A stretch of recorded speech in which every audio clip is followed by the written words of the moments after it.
On Amendment 80, I got more emails back from people that I love and trust going, Jeff, you may want to reconsider Amendment 80. What is Amendment 80? It's the school choice one.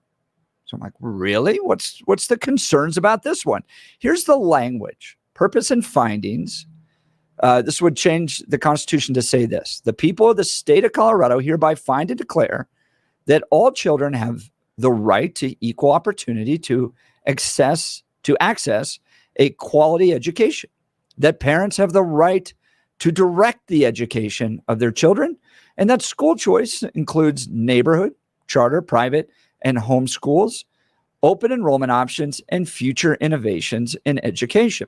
Now, I'm a huge school choice proponent. I worked in the school choice movement. And so I think this is fundamental to the success of our future here in Colorado, that families have access to school choice. And they pointed me towards CHEC's statements, CHEC being the Christian Home Educators of Colorado. And here's what they write. A simple reading of the school choice ballot measure, Amendment 80, text implies that the child holds the right to school choice, while parents can only, quote, direct the child's education.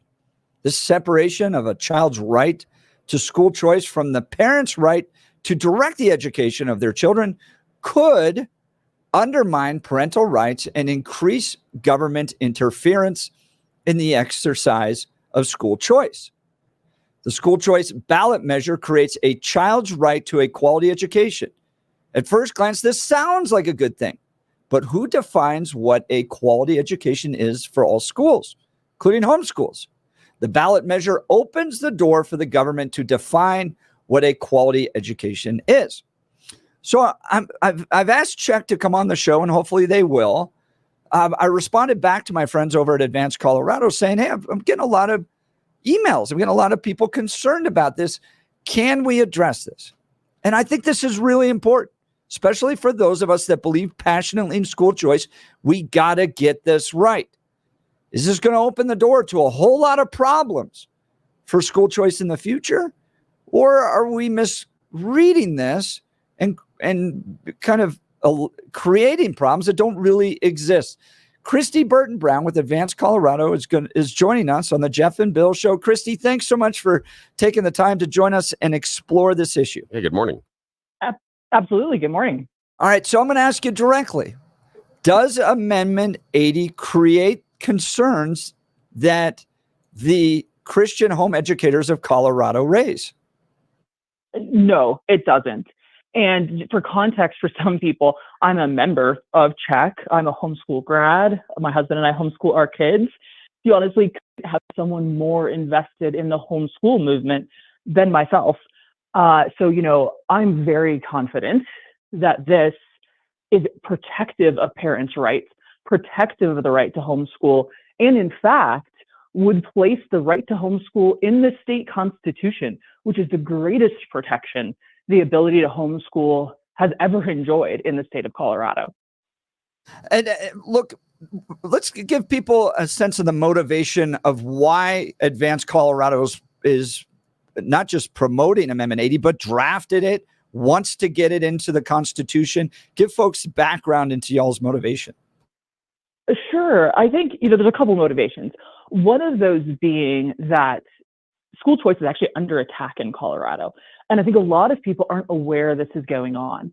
We have had, a bipartisan history in Colorado over decades of school choice, and that is the right to choose any school you want, the best educational option for your child across the state of Colorado. We've enjoyed that for decades. But recently, there have been public attacks on this right. The State Board of Education is going after homeschooling in particular. The legislature is going after charter schools. And in fact, there's people elected in Denver sponsoring bills who are saying that their goal is to create the beginning of the end of charter schools in Colorado. And so when we look on the horizon and we see these attacks coming, we know these attacks are not over just because they didn't pass this last legislative session. If you want to protect rights and make sure they're not destroyed for future generations, you do have to go preserve them and cement them in the state constitution. So that's one of our motivations. And the second one is just that we strongly believe in school choice, in the ability of parents to make the best educational choice for their kids. Kids have unique needs. They need unique solutions to set them up for success, to give them the greatest potential to succeed. And that comes from opportunity in education. I want to talk to you about the specific language here. So, children have the right to equal opportunity to access a quality education. That seems to be the crux of some of the concerns here. CHEC and others have said that giving a child an equal right to opportunity may take the right away from the parents. Let's start there. That we're now bestowing upon children the right. They're the ones who get to have the right to equal opportunity to access quality education. Is that going to reduce the parents' right to direct the education? So it's not. And Jeff, I'd love to get into that and explain it. As you know, and some other people know, I'm a constitutional attorney as well. And so I am very invested in making sure legal language is good and protective of the rights we all want to continue to enjoy here in Colorado, and that includes parental rights. One difference that you see here in the language is people who continue to bring that portion up, that is the purpose language of this measure. The operative language of the measure is every K-12 child has the right to school choice. The purpose language includes the description of the right to access a quality education, the parent's right to direct the education of their child, the definition of school choice. And so whenever you're looking at a statute or a constitutional measure, when you look at the purpose language, you're looking at the why and the how behind the operative language. So basically, we're setting this up to say, why and how are we giving every child in K-12 education the right to school choice? Why? Because every child should be able to access a quality education. How? Through their parents. Parents have the right to direct the education of their child. And when you take that, the context of the purpose language versus the operative language, and then you also look into legal precedent and what even the US Constitution says about parental rights, this actually goes so far as to further cement the rights of parents in the Colorado Constitution, even beyond what the US Constitution does, which is say that parents have the right to raise their child. Some federal courts have already said they have the right to direct the education of their child. And so this is just cementing that in the context of a right to school choice, parents are directing it, and we're doing it so that every child has an equal opportunity to have a good education.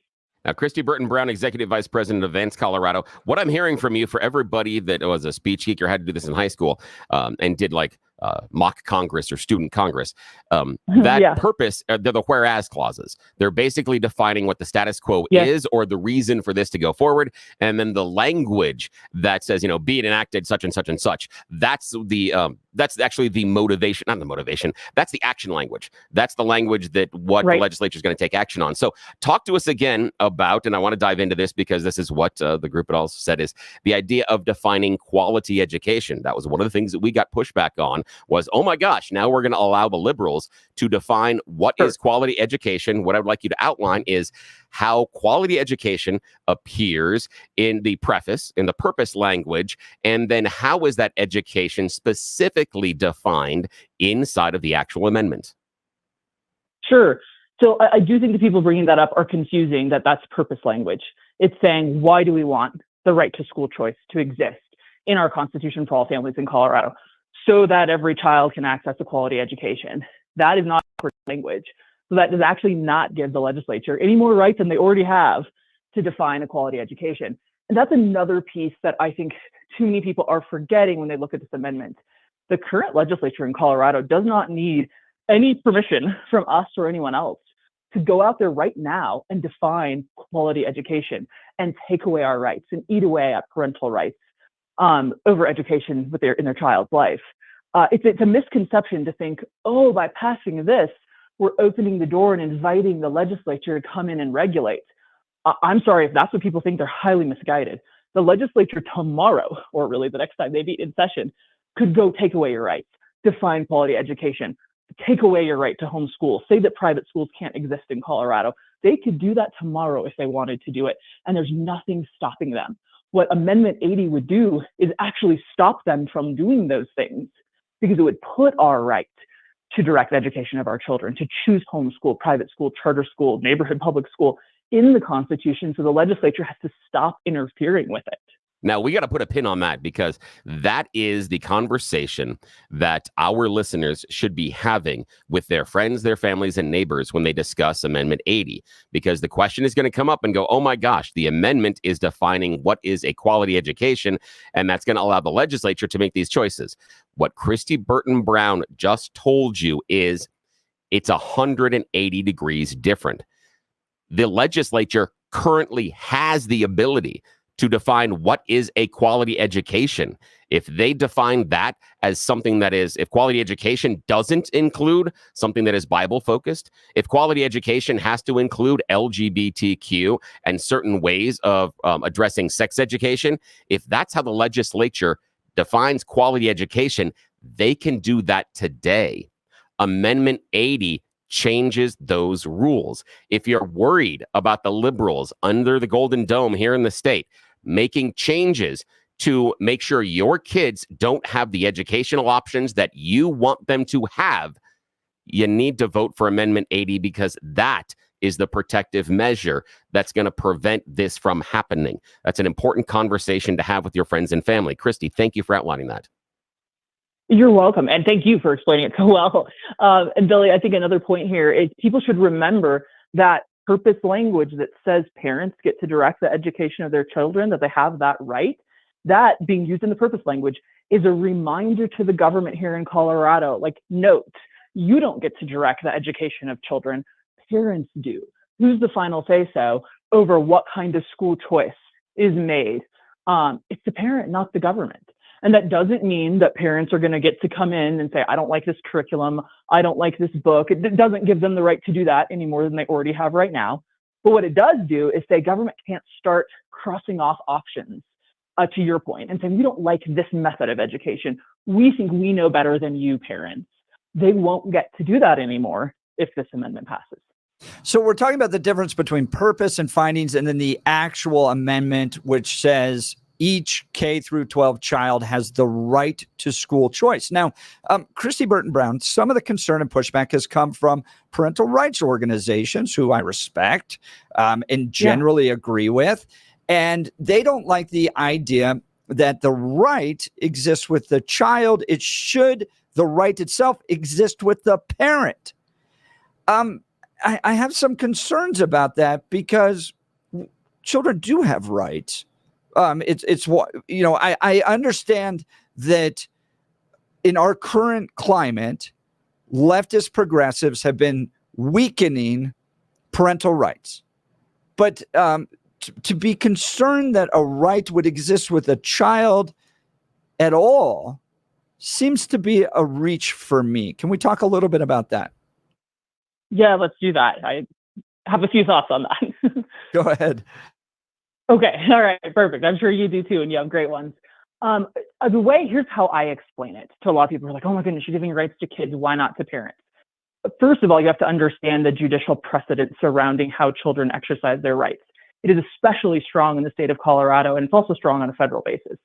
That says when children have a right, they exercise it through their parents, because the U.S. Constitution gives parents the right to raise their children. In every way, parents have that ability, and children exercise their rights through their parents. That is it. That is a United States like judicial philosophy that we subscribe to. But secondly, here's, I think, like a simple way that I like to use to understand it and think about it. We all would agree that children already have the right to liberty, because all U.S. citizens have the right to liberty in the U.S. Constitution. That means that a child is allowed to ride their bike on a public sidewalk. If the government were to come in, interfere with that right, and say no child may ever ride their bike on a public sidewalk again, the child, through their parent, could sue the government and say, you're discriminating against me, taking away my right to liberty, you can't do that. But if the parent were to come in and say, child, you cannot ride your bike on the public sidewalk after 10 p.m. because you need to be in bed, the child has absolutely no legal case against their parent. They can't go take their parent to court and say, you violated my right to liberty. Because again, a parent has a right to help the child exercise their rights to liberty because they're a minor. And so it's the exact same when we look at a right to school choice. That right exists as opposed to the government, not as opposed to a parent or any other private citizen. You could no more use Amendment 80 to force a church to open a private school then you could force a parent to put their kid in a particular school because that's what the kid wanted. Our constitutional rights, and I do think some people misunderstand the fundamental purpose of constitutional rights. It is to stop the government from interfering with our rights, not to stop a private citizen from interfering with our rights. We don't hold those rights as opposed to other people. We hold them as opposed to the government. So the idea that a child could come in, sue their parent, and say, you have to let me go to this school is just completely inaccurate. That's not how a child exercises any other constitutional right in Colorado or anywhere in the nation. Talking with Kristi Burton Brown of Advanced Colorado, the proponents, the ones that got Amendment 80 onto the ballot, and there's a little pushback coming from within the family, so to speak, those that are part of the conservative movement, particularly the Christian home educators of Colorado. Now, I want to bring in something real. It's a great example of what Kristi was talking about, as how the parents are still responsible for the choices that are available to their children. And this is a really easy, digestible way to understand this and why it's not taking away parents' rights, and it is enforcing parents' rights and actually making them stronger. Because we have all been in that grocery store, that park, that public space where we see the 5-year-old melting down because the 5-year-old doesn't want to go home and have dinner. The 5-year-old wants to go to Burger King, Wendy's, McDonald's. They're on the ground screaming and yelling about what they want. The child is expressing what they want to eat. They're asking for specific food. Nobody turns around to those parents when they pick them up and take them home and say, no, you're not going to McDonald's, and says, oh my God, you're violating the kids' rights. No. The parents still get to make that choice. The same thing in this educational realm. The parents still get to direct that educational choice, just like they get to direct the amount of screen time they have at home, the amount of what type of movies they get to see, the clothes that are provided for them, and the food that is placed on the table. It is still reinforcing the same right. So anybody that says, oh no, the kids are going to get to choose what schools they're going to go to, remind them of that kid on the ground screaming about McDonald's. It's same thing, same exact thing. And this is where I got a little concerned about some of the language I received on the idea of not giving kids any rights. All the rights exist with the parent. And I go, well, that's a de facto pro-choice argument. Because what we're making in the pro-life argument is that human being has the fundamental right to life outside of what, at that point, the parents want to do. I'm sorry, you just don't have the right to an abortion that supersedes that child's right to life. So I'm a little concerned when we run out there and go, no rights are given to the kid. Really? Because I'm making a pretty big one here in order to save their lives. Kristi, your thoughts? No, and Jeff, I think you're absolutely right. I think we still have to see every human being as an individual, and we have God-given rights that each one of us have. And there's always this balance in law of like, when do you get to exercise your rights without stomping all over someone else's rights? And obviously, I think you and I would agree that the pro-life issue is a huge example of that, where the child's right to life supersedes what some would say is their mom's right to liberty. You always have to balance rights. And so in like the school choice context, it would be, if they're like for the people who think that this only gives a right to children to pick their school, well, how would that actually work out in court or in real life? In order for a child to choose their own school, a court would literally have to order the parents to drive somewhere they don't want to drive to put their kid in a school, maybe to pay for the private education, or to quit their job and stay home and homeschool their child.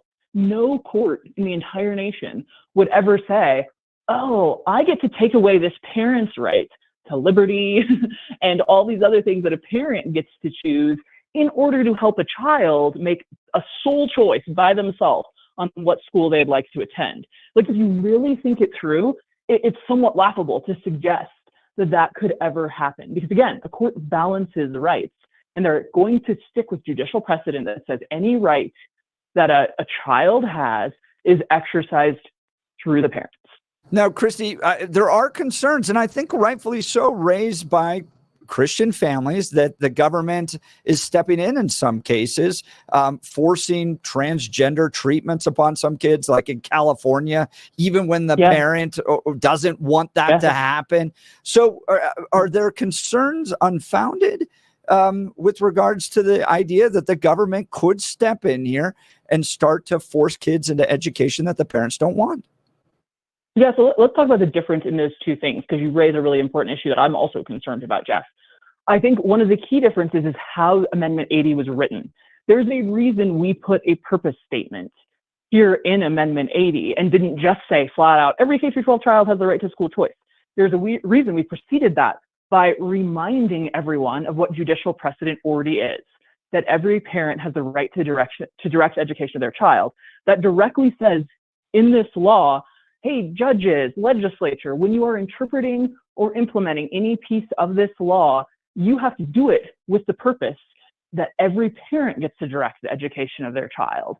So that's a safeguard for parental rights written into Amendment 80 that actually elevates them to a higher level than they've ever been here in Colorado in the context of school choice.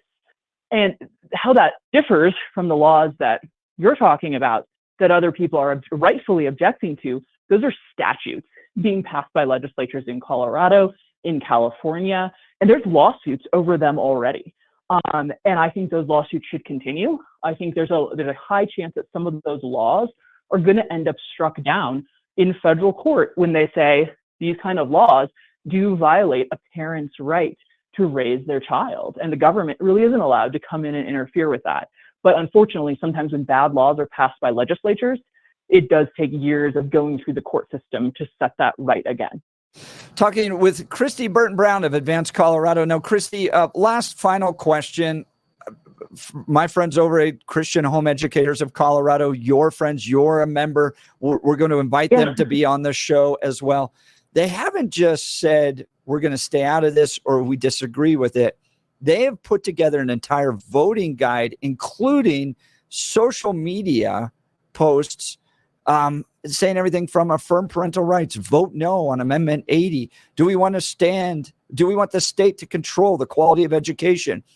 Vote no on Amendment 80. I mean, they are taking a very public, very strong stance against Amendment 80, an amendment that you have put together and are advancing with Advanced Colorado.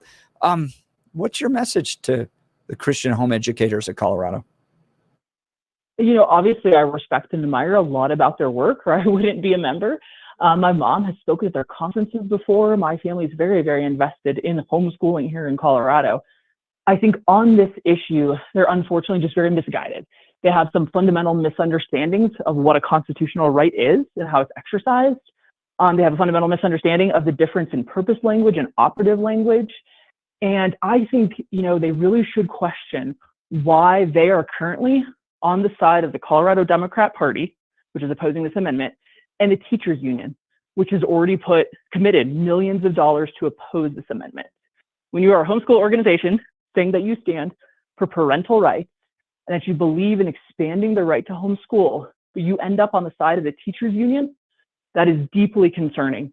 And as a homeschooler and constitutional attorney myself, I'm going to stand on the opposite side of the teachers union and work to pass Amendment 80, which would give the greatest protection to parental rights, homeschooling, and any other school choice parents want to make here in Colorado. Amendment 80 endorsed by the Colorado Springs Gazette, as well as myself and Bill when we discussed it yesterday. So we're on the yes side for Amendment 80. I hope my friends from the Christian Home Educators of Colorado will join us, give us their perspective. That's the point of this show. We create a space where that conversation takes place. This is very important for the future of Colorado. And Kristi Burton Brown, I'm very grateful for your work and the work of Advanced Colorado. Thanks for being on the Jeff and Bill Show this morning. Thank you. Thank you both so much. Jeff and Bill, weekday mornings from 6 to 10 on News Talk 710, KNUS.